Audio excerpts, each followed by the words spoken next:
찬송가 446장 오 놀라운 구세주 찬송 한 번 부르고 1, 3, 4 이렇게 부르고 말씀 전하겠습니다. 시작. 오 놀라운 구세주 예수 내 주 참 능력의 주시로다. 큰 바위 및 샘솟는 그것으로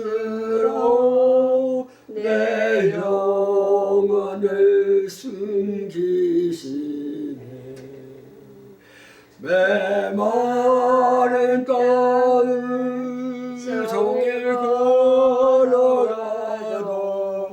나 피곤치 아니하며 위험한고 내가 힘을 대며 큰 바위에 숨기시고 주 손으로 덮으시네. 2절 오 놀라운 구세주 예수 내 주 내 모든 짐 벗기시네. 죄악에서 날 끌어 올리시며 또 나에게 힘 주시네. 메마른 땅을 종일 걸어가도 나 피곤치 아니하며 저 위험한 곳 내가 이를 대며 큰 바위에 숨기시고 주 손으로 덮으시네. 4절 주 예수님 공중에 임하실 때 나 일어나 맞이하리. 그 구원의 은총을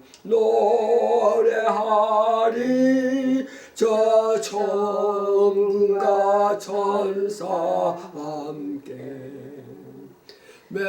메마른 땅을 종일 걸어가도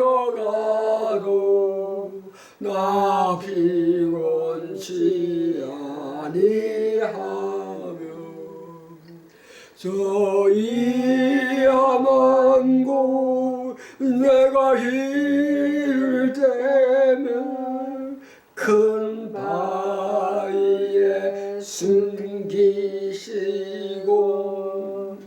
주 손으로 덮으시네.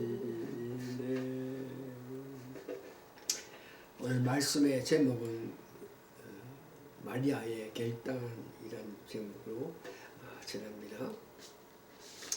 예수님 탄생 후에 2000년이 지났지만 아직도 성모 마리아에 관해서 개신교하고 개독교의 서로 다른 견해 이로 말미암아 성모 마리아의 그 귀한 결단에 관하여서는 관심을 소홀한 적이 많은데, 믿는 사람으로서 하나님의 특별한 은총을 바라기 위해서는 꼭 마리아가 결단한 그 중요한 것을 알아야 됨을 통해서 마리아가 무엇을 어떻게 결단했나 이것을 말씀을 전합니다.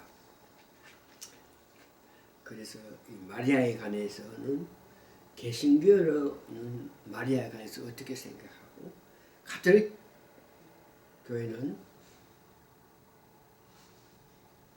다른 견해와 다른 사상으로 마리아에 대해서 말하고 있는데, 그것을 알아보고 세 번째는 마리아가 어떤 것을 결단했나, 그 결단했는 것의 중요성을 말씀드리겠습니다. 개신교와 가톨릭이 말하는 마리아는, 첫째, 개신교에서는 마리아에 대해서 성경에 기록된 대로 약혼은 요셉하고 마리아가 13살쯤 됐을 때에 약혼은 하였으나 남자를 알지 못하는 그런 동정녀라 합니다.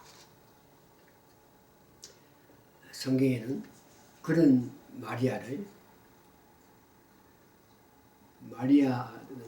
가브리엘 천사의 말에 복종하여 성령으로 잉태한 아들을 낳았고, 그 이름을 예수라 불렀고요. 공생을 하기 전까지는 다른 아들, 딸과 같이 살았습니다. 십자가 고난 당했을 때에 다른 제자들과 같이 마리아는 그 십자가 앞에서 예수님의 고난 당해서 직접 바라보았고, 예수님 부활 승천하신 후에 120문도가 모인 마가 다락방에 기도하는 모습을 보는 것이 성경에서 말하는 마리아의 모습입니다. 그 마리아에 대해서 예수님께서 직접 말씀하시는 것을 보겠습니다. 12해가 지나서 이제 성령식을 위하여 성전에 갔을 때에 그가 돌아오지 아니하고 성전에서 있었는데, 마리아가 예수님을 자기 뒤따라 오는 줄 알고 관심을 가지지 않고 갔다가 3일 후에야 예수가 없는 것을 알고 다시 데리고 가서 예루살렘 성전에 갔을 때에 어린 예수가 랍비들하고 서기관 이런 사람들하고 말씀을 전하는 것을 보면서 마리아가, 아들아, 왜 우리에게 말도 하지 않고 여기서 뭐하고 있느냐 그럴 때에 예수님께서 내가 아버지 집에 있어야 될 것을 왜 알지 못하냐 그러면서 마리아에게 책망이라 그럴까, 믿음이 적은 것에 대해서 마음 편치 않은 말을 한 것을 봅니다.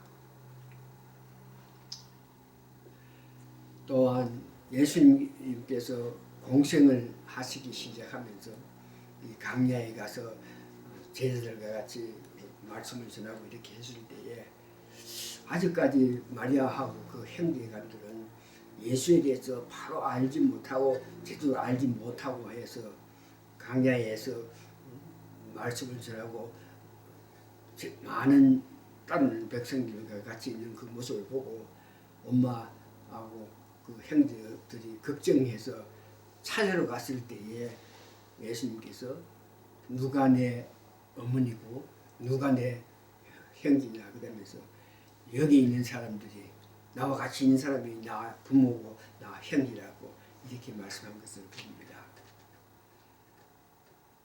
성경에 예수님께서는 혼인잔치에 참석해서 그 예수님의 때를 알지 못하고 마리아가 예수님은 어떤 능력을 나타낼 수 있는 사람이니까 어떤 말을 하든지 순종하라고 이렇게 말씀했을 때에 예수님이 마리아에게 여자여 나와 무슨 상관이 있느냐고 이렇게 말했습니다. 십자가 앞에서 모여있는 마리아 제자들과 마리아를 보고 마리아를 지적하면서 여자여 아들이라고 자기가 마리아의 아들이라고 이렇게 말하면서 제자에게 요한이었지 이는 나의 어머니라 하면서 어머니를 부탁했던 것을 봅니다.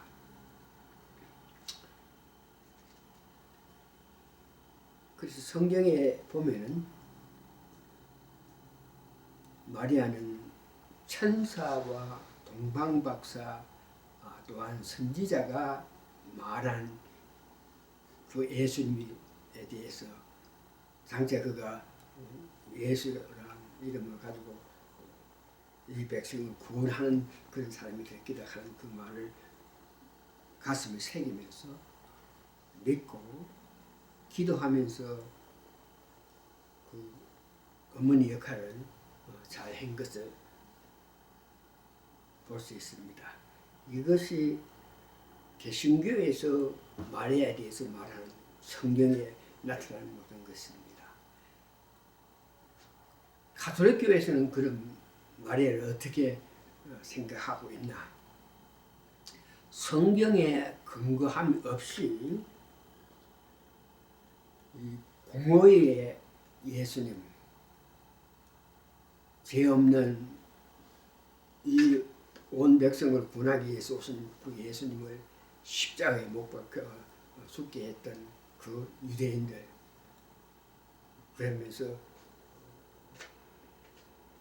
죄 없는 예수님을 이렇게 십자가에 못 박혀 죽였는데 그 죄값을 누가 받느냐 그럴 때에 이스라엘 사람, 유대 사람이 그 죄값은 우리가 예수님을 십자가에 못 박혀 죽이는 그 죄값은 우리 대대손이 받는다고 이렇게 했기 때문에 이스라엘 백성이 예수님 십자가에 돌아가신 후에 70년 됐을 때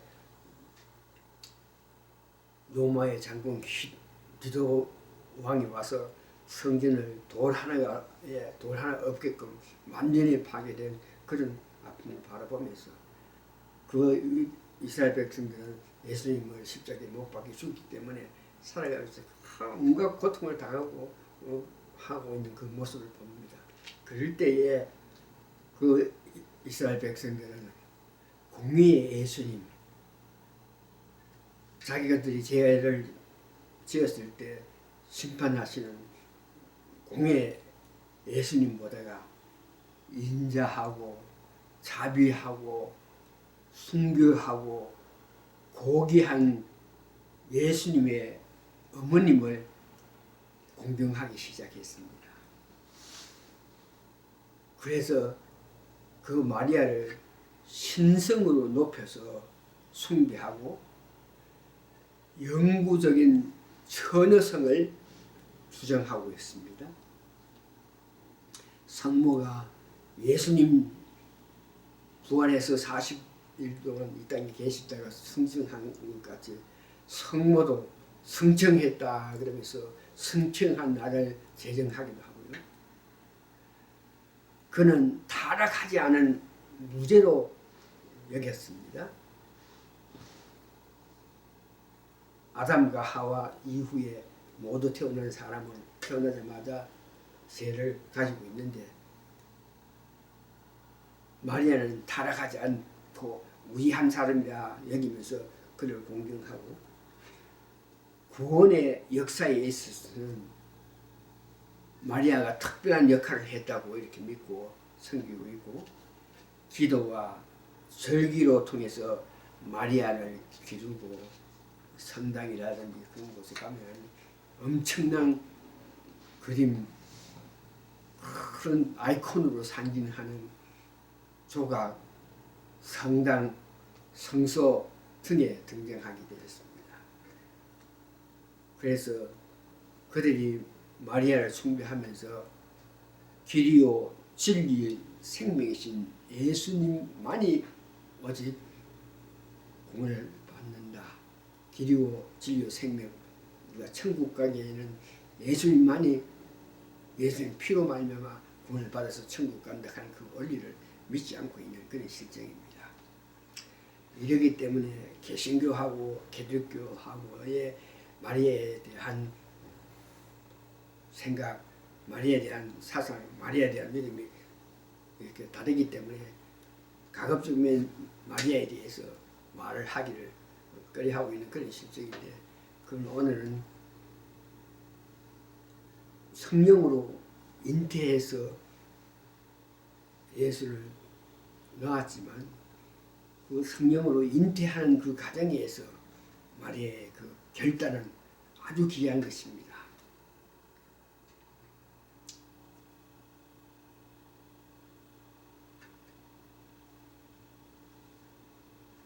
마리아에 관해서는 여러 설이 있으나 그가 결단함으로 처녀의 몸으로 성령으로 잉태하심에 그의 결단이 필요했고, 그 결단은 하늘의 영광을 받는 길입니다.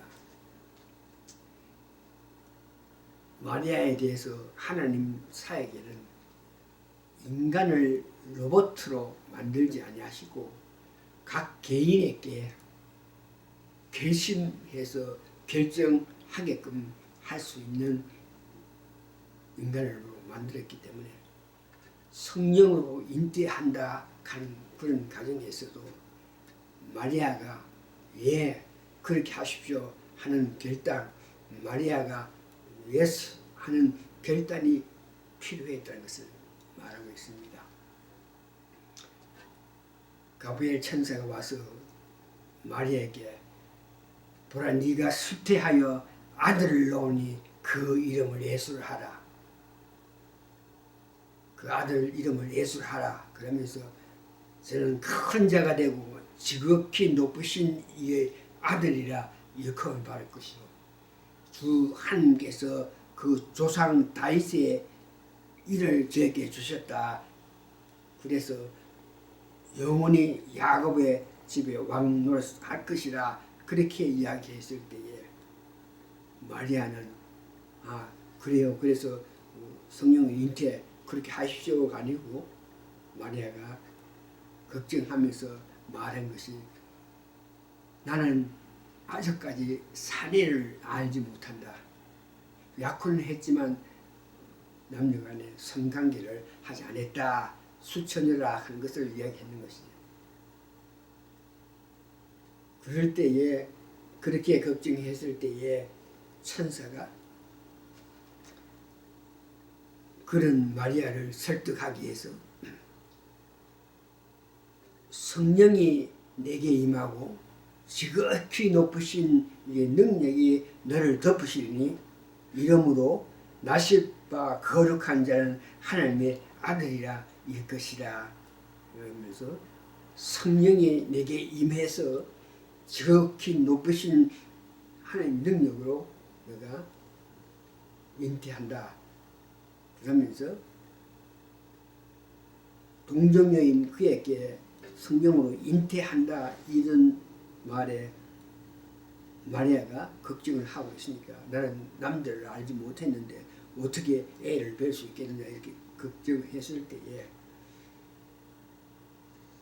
누가복음 1장 36절에 보니까 그 천사가 너 친척 엘리사벳도 늙어서 아들을 배었으니 보라 수태하지 못하던 그가 아기를 너 배워가지고 6달이 된다.